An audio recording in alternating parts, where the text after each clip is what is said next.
The restaurant was filled with soft music, the kind that blends into the background but makes everything feel a little more special. Warm yellow lights glowed from elegant chandeliers, reflecting off the polished tables and shining plates. The smell of freshly baked bread and roasted chicken drifted through the air, making the place feel cozy even though it was clearly high-end. Waiters in crisp white shirts moved quickly between tables, serving well-dressed guests who were laughing and chatting. But in one quiet corner of the room, far from the main crowd, two little girls sat at a table that seemed too big for them. They were dressed beautifully, in matching dresses of soft pastel colors, their hair neatly tied with ribbons. One girl had her hands folded neatly on her lap, her eyes focused on the cake in front of them. The other girl, sitting in a wheelchair, had her small hands resting on the armrests, her legs covered with a soft pink blanket. On the table sat a large cake with white frosting, decorated with delicate flowers made of sugar and a ring of candles ready to be lit. The cake looked perfect, like something out of a bakery window, but no one had touched it yet. No one had even lit the candles. The two girls sat silently, looking at each other every now and then, but mostly staring down at the cake that was supposed to be the center of their celebration. The restaurant was buzzing with life, but at their table, there was only stillness. The sound of laughter from other tables seemed to make the silence louder. One of the girls reached for a spoon, but then stopped halfway, glancing over her shoulder. Across the room, a man in a sharp black suit, with a phone pressed to his ear, was pacing near the entrance. He looked busy, his brows furrowed as he talked in a low, firm voice. That was their father, the CEO everyone in the city seemed to know. He wasn't a bad father. He had done his best to give his daughters everything they could need: comfort, safety, the best schools, the best doctors. But tonight, in this fancy restaurant full of guests who were mostly his business partners and colleagues, his daughters were almost invisible. The party felt like it wasn't really for them. It was another networking night, another opportunity to impress someone important. The little girl in the wheelchair looked around the room quietly, her eyes following the waiters as they hurried past. None of them stopped. None of them noticed that the two birthday girls hadn't even smiled yet. She sighed softly and glanced at her sister, who gave her a small, shy smile, as if to say, "It's okay. We'll just wait." Minutes passed. People around them clinked glasses, laughed loudly, and talked about big deals and projects. But no one came over to sing happy birthday or help light the candles. The older guests occasionally looked over at the girls and smiled politely, but they never stopped their conversations. One of the twins fiddled with the ribbon tied around her waist, her shoulders slumping just a little. She was only 7, but she could already feel how strange it was to be celebrated without really being seen. Her sister reached out and held her hand gently, squeezing it for comfort. The connection between them was strong, as if they didn't need words to reassure each other. Meanwhile, across the restaurant, a man sat at a small table with his young son. Their table was much simpler, no decorations, no fancy food, just 2 plates of pasta and a small dessert they had decided to share. The man wasn't dressed like the other guests. He wore a plain shirt, sleeves rolled up, and his hands looked tired, the kind of hands used to hard work. His son sat close to him, eating quietly but curiously glancing around the restaurant, taking in the scene. The boy tugged at his father's sleeve and nodded toward the corner. "Why are those girls sitting alone?" he whispered. The man turned his head and followed his son's gaze. His eyes landed on the 2 girls and the untouched cake, and he felt something shift inside him. At first, he thought maybe they were just waiting for their parents. But as he watched, he saw the man in the suit still on his phone, clearly preoccupied, and no one else paying attention to the girls. The man frowned slightly. He recognized that look in the girl's eyes, the quiet longing, the effort to act like everything was fine when it wasn't. He had seen it in his own son's eyes on birthdays, when money was tight and celebrations were simple. He put down his fork and thought for a moment. This wasn't his business. They were strangers, and it wasn't his place to step in. But something about those 2 little girls, sitting quietly by themselves on their birthday, felt wrong. He glanced at his son, who was still watching them with innocent curiosity. The man sighed and gave his son a small smile. "Eat your dessert," he said gently. But even as he said it, his heart was pulling him toward that quiet table in the corner. He couldn't shake the thought. No child should ever sit alone at their own birthday. The man sat there for a moment, his fork untouched, as the scene in the corner of the restaurant pulled at his attention again. The two little girls hadn't moved much. One of them rested her chin on her hand, staring at the flickering candlelight reflections on the polished table. The other shifted slightly in her wheelchair, her small fingers playing nervously with the edge of her blanket. Their dresses, though beautiful, looked too neat, too carefully chosen for an event that didn't feel like it was really theirs. The father felt a knot forming in his chest. He looked at his own son, who was now quietly nibbling on a bite of cake, his wide eyes still sneaking glances at the twins. There was something innocent but deeply aware in his gaze, like even at his young age, he could feel that those girls were sad. "Dad," the boy whispered, leaning closer. "Should we say hi to them?" The man hesitated. He'd always been careful about teaching his son boundaries, about not intruding on other people's space. And this wasn't just any family. Everyone in this restaurant was dressed in expensive clothes, and it was clear from the way the staff moved around the man in the suit that he was someone important. The father didn't want to cause trouble, but his heart was aching. He smiled faintly at his son and shook his head, whispering back, "Maybe they're just waiting for someone. Let's give it a little time." But even as he said the words, he felt that familiar tug inside him, the one that always came when he saw someone lonely, someone hurting. As a single dad, he knew what it felt like to be overlooked, to sit in a crowd and feel invisible. He and his son didn't have much. Most days were filled with work, bills, and trying to make ends meet. But one thing he had always promised himself was that no child would ever feel unloved if he could help it. He turned back toward the twins and watched again. Their father, the CEO, had finally ended his call, but instead of walking over to them, he was now speaking with a group of sharply dressed men and women. They all seemed absorbed in their conversation, laughing and shaking hands. The twins' father didn't even glance at the table where his daughters waited. The man felt his jaw tighten. He glanced at his son, who now had his small elbows on the table, his chin propped on his hands as he stared at the girls. "They look sad," the boy whispered softly, almost himself. The father reached over and ruffled his son's hair gently. "Yeah," he murmured. "They do." The words echoed in his mind. He could feel the weight of the moment pressing on him, urging him to do something, to say something. He'd always told his son that kindness mattered more than anything else in the world. And now, here was a chance to show it, not just talk about it. He pushed his chair back quietly, the legs scraping softly against the floor. His son looked up at him in surprise. "Come on," he said with a soft smile, holding out his hand. "Let's go say happy birthday." The boy's face lit up with excitement. He quickly slid out of his chair, grabbing his father's hand as they walked across the room. The man felt his heart beating faster as they approached the table in the corner. For a moment he worried. What if the girl's father got angry? What if the other guests thought he was out of place? But as he got closer, all he could see were two small faces that looked both surprised and hopeful at the sight of someone approaching them. "Hi there," he said softly, kneeling a little so he wouldn't tower over them. "Is it your birthday today?" The girl in the wheelchair blinked at him shyly, but gave a small nod. Her sister, sitting beside her, looked at him with wide eyes, unsure how to respond. The boy peeked from behind his father's shoulder and gave them a big grin. "Happy birthday," he said brightly. That simple, cheerful greeting seemed to catch the girls off guard. For a second, neither of them moved, and then slowly, a tiny smile appeared on the lips of the girl in the wheelchair. "Thank you," she whispered, her voice barely audible. The man's heart softened. He crouched a little lower and smiled warmly at them. "That's a beautiful cake you have there.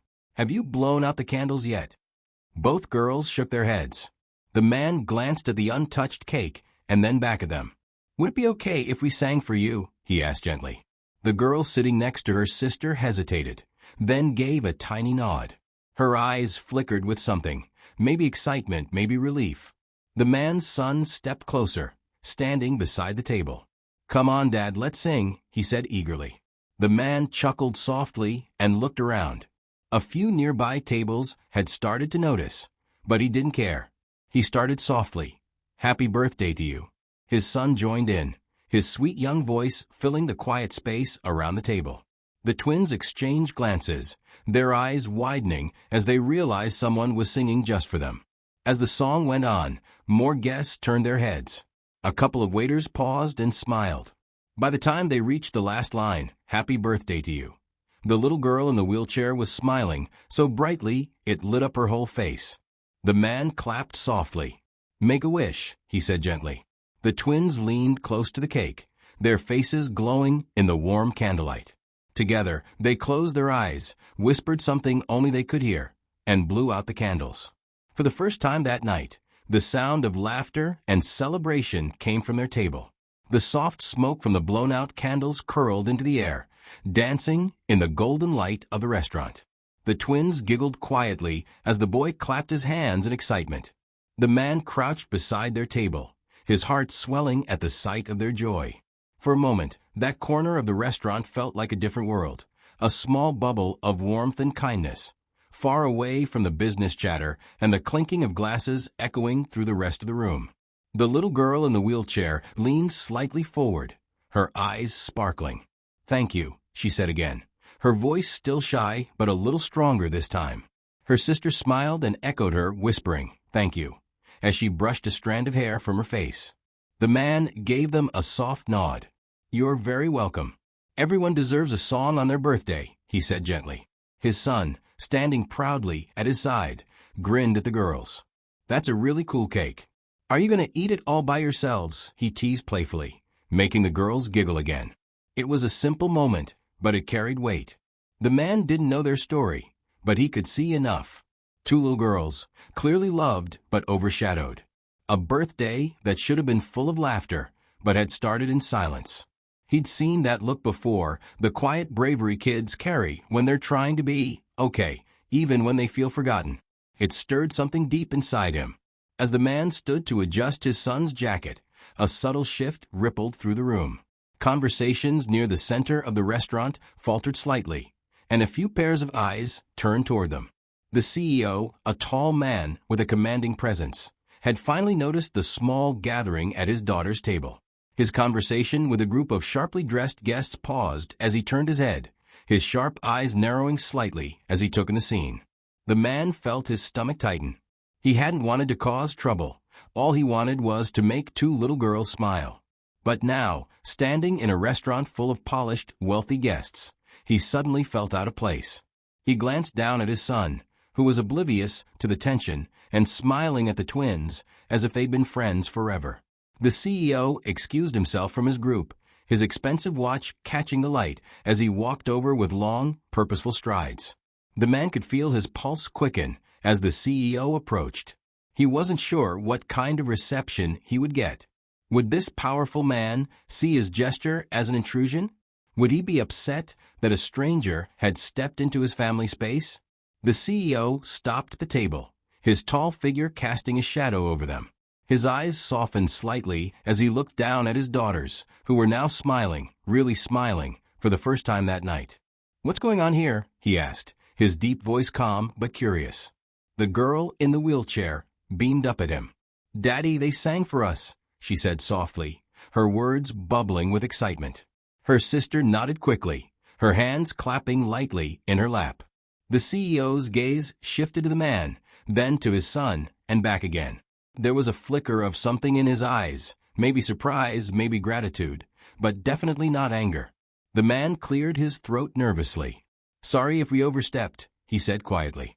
"They just looked like they could use a birthday song." For a moment, there was silence. The restaurant wasn't quiet, but the space around their table felt heavy with unspoken words. Then the CEO's stern expression softened.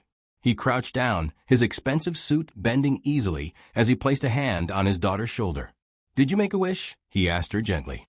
She nodded eagerly, her smile wide. "That's good," he said softly, and then he turned to the man. "Thank you." The man blinked, taken aback by the sincerity in his tone. The CEO's voice wasn't cold or distant like it had been when he was on his phone earlier.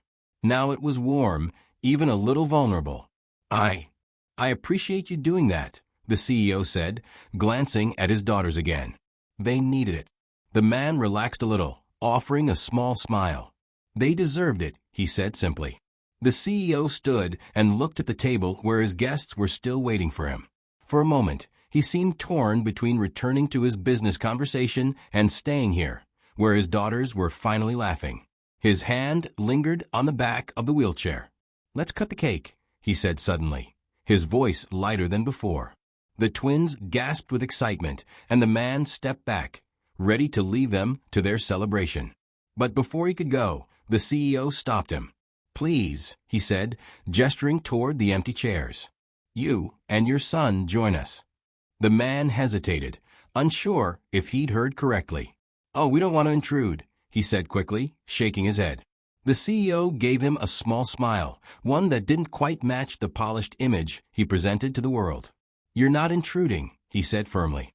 You reminded me what this night is really about. The man glanced at his son, who was looking up at him with hopeful eyes, and then back at the CEO. He nodded slowly. Thank you, he said softly, taking a seat beside the twins' table. As the waiters brought plates and cutlery, the atmosphere around that corner of the restaurant shifted. The tension melted away, replaced with something warmer. For the first time that evening, it felt like a real birthday party, not for networking, not for appearances, but for two little girls who just wanted to feel celebrated. The CEO sat down too, loosening his tie slightly, his focus no longer on the guests waiting across the room, but on his daughters, who were glowing with happiness. The waiter carefully cut the first slice of cake, placing it on a plate with a silver fork. The twins' eyes lit up as the plate was set in front of them. The girl in the wheelchair leaned forward eagerly, while her sister clapped softly, unable to contain her excitement. For the first time that night, they truly looked like children celebrating a birthday. Not the daughters of a busy CEO, not quiet figures in the corner of a crowded restaurant, but simply two happy little girls. The man watched quietly, his son sitting beside him with a wide smile. The boy had always been friendly, and now he was chattering softly with the twins, asking them about their favorite flavors of cake, and telling them that chocolate was his favorite too. The twins giggled at his playful comments, their shy expressions melting away bit by bit. The CEO, sitting across from them, was silent for a moment, just watching his daughters laugh. His posture softened, his usual confident, commanding air fading into something more human. He leaned back in his chair and let out a slow breath, almost like he was finally letting go of the weight he'd been carrying all day. He glanced at the man sitting beside him and studied him for a moment. This man was clearly not from his world. His shirt was simple, his hands slightly rough, the kind of hands that worked hard every day. He wasn't polished or dressed in designer clothes, but there was something about him, a calmness, a quiet strength, that struck the CEO deeply. You have a good son, the CEO said finally, his voice low but sincere. The man smiled softly. Thanks. He's a good kid. The boy, overhearing the compliment, grinned shyly and ducked his head. The CEO turned his attention back to his daughters, who were now happily eating their cake. He noticed how one of them had gently pushed her plate closer to the man's son, offering him a bite. That simple act of kindness made his chest tighten. Do you come here often? The CEO asked, more out of curiosity than conversation. The man shook his head. Not really. It's a little fancy for us, he said with a small chuckle. Just wanted to do something special tonight. The CEO nodded, glancing at his daughters again. He felt a pang of guilt. He'd planned this entire evening, but in truth, it hadn't been for them. The guest list was full of people he wanted to impress, colleagues he wanted to network with, and investors he needed to charm. Somewhere along the way, he'd convinced himself that celebrating their birthday this way would be enough. But looking at his daughters now, their small shoulders relaxed and their laughter soft and genuine, he realized how wrong he had been. One of the girls leaned toward him, frosting on her fingers. Daddy, she whispered, can we do this every year? The CEO blinked. Do what, sweetheart? She pointed toward the man and his son. Have friends come. The simplicity of her words struck him like a soft blow. He smiled gently and nodded. Yes, we can. The man, hearing this, looked away politely, giving the moment space. He sipped his water and glanced at his son, who was now completely at ease with the twins, laughing softly as if they'd known each other forever. For a few minutes, no one spoke. The noise of the restaurant faded into the background. It wasn't awkward silence, it was peaceful. The kind of silence that only comes when people feel safe. The CEO finally spoke again, his voice quieter than before. "I'm always busy," he said, almost like a confession. "I thought this would make up for it, the fancy restaurant, the party, the cake. But I didn't see it, did I? I didn't see that they were sitting here alone." The man shook his head gently. "You're here now. That's what matters." The CEO's gaze lingered on him for a moment. There was something about this man, something grounding. He wasn't judging him, wasn't impressed by his wealth or his status. He was just kind. And that kindness had changed the entire evening. A waiter came by to refill their glasses, and for a moment, the CEO considered excusing himself to return to his guests. But then he saw his daughters' faces. The glow in their eyes, the joy they'd felt because of a simple act of kindness from a stranger. It reminded him of something he'd forgotten. His daughters didn't need grand gestures. They just needed him. "Do you have family nearby?" the CEO asked, breaking the comfortable silence. The man hesitated for a moment. "No," he said softly. "It's just me and him." He ruffled his son's hair, and the boy leaned against his side with a proud smile. The CEO nodded slowly. "You're doing a good job," he said sincerely. "They look happy." The man smiled faintly. "That's all I try for," he replied. The CEO looked down at his daughters, who were now whispering something to each other and giggling. His heart softened in a way it hadn't in a long time. He realized that this man had walked over with nothing to gain. No expectations, no hidden motives, just genuine care. As the evening went on, their table became livelier. Waiters brought over extra slices of cake for everyone, and the twins eagerly offered bites to their new friend, the boy, who made silly faces to make them laugh. Even the CEO found himself smiling more freely, his stiff demeanor melting away. For once, he wasn't thinking about his phone buzzing in his pocket or the important people waiting across the room. He was thinking about his daughters, their laughter, and the man who had reminded him that sometimes the simplest gestures mattered the most. The restaurant had grown quieter as the evening went on. Some of the well-dressed guests had already left, and waiters were beginning to clear tables in the distance. But in the corner, where two little girls had once sat alone and silent, there was laughter, soft conversation, and a feeling of warmth that hadn't been there before. The CEO leaned back in his chair, watching his daughters. They were glowing with happiness, their cheeks pink from laughing so much. His gaze shifted to the man sitting beside them, patiently cutting a piece of cake for his son, while listening to the twins chatter about their favorite cartoons and their favorite colors. There was something about this scene that felt so normal. No business deals. No pressure. Just people enjoying a moment together.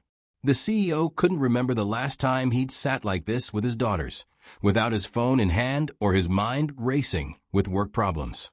The guilt weighed on him heavily, but it also came with a sense of gratitude. This stranger had given him something priceless tonight, a reminder of what really mattered. One of the twins, the one in the wheelchair, turned to her father with a smile. "Daddy, this is the best birthday ever," she said softly. Her words struck him like a soft arrow to the heart. He felt his throat tighten.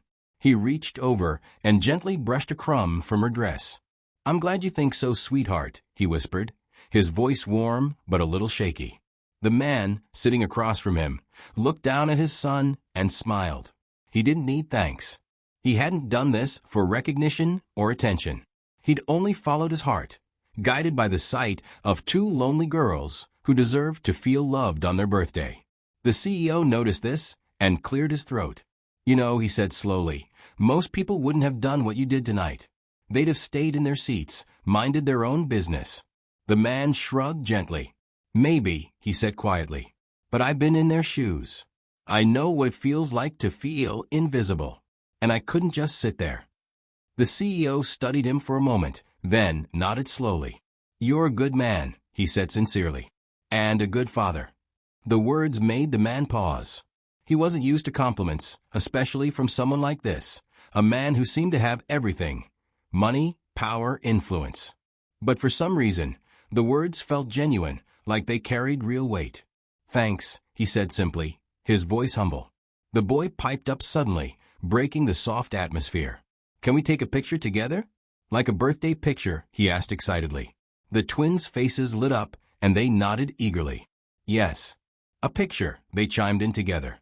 The CEO chuckled, a sound that felt rare even to himself.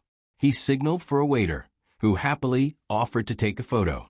Everyone gathered close around the cake, the twins in the middle, the man kneeling beside them with his arm around his son, and the CEO standing tall behind his daughters, resting his hands gently on their shoulders. "Smile," the waiter said. Click. The photo captured more than faces. It captured a memory, a moment of connection between strangers that felt like family, even if just for one night. After the picture, the CEO looked at the man. "You know," he said thoughtfully, "I spend so much of my life in boardrooms, trying to make everything perfect for my girls. But I think you've reminded me that perfection doesn't matter to them. They just need this: people, love." The man gave a small smile. "Kids don't care about big parties or fancy places," he said. "They just want to feel special. And they already are." The CEO felt those words settle deep inside him. For a moment, he wished he had met this man sooner. Maybe then he wouldn't have missed so many quiet, precious moments. As the evening wound down, the twins hugged the boy tightly, thanking him for singing and playing with them. Their laughter rang through the room, sweeter than any music that had played all night. "Thank you," the CEO said again, this time more firmly, his voice thick with sincerity. "You've done more than you realize tonight." The man nodded gently, unsure what to say. He didn't want to make it a big deal. He was just glad the girls were smiling. The CEO reached for his wallet, but the man quickly raised a hand. "No," he said softly, shaking his head. "We don't need anything. Tonight was enough." The CEO froze, surprised. He was used to people expecting something from him. Money, favors, connections. Everyone always wanted something. But this man's refusal was genuine. That simple act of kindness wasn't for a reward. It was real. For a moment, the CEO was silent, humbled by the gesture. "You're a rare person," he said finally. "And I won't forget this." The man simply smiled, placing a hand on his son's shoulder. "Just be there for them," he said quietly, nodding toward the twins. "That's all they need." As the man and his son prepared to leave, the twins waved excitedly, their voices echoing through the nearly empty restaurant. The CEO watched them go, his heart heavy but full. He pulled his daughters close, kissing the top of their heads. Driving home later that night, he didn't think about business meetings or upcoming deals. He thought about the stranger who'd sung happy birthday to his daughters, about the look of pure joy on their faces, and about how much time he'd already missed. That night changed something in him, a simple reminder that love and presence were worth far more than any title or fortune.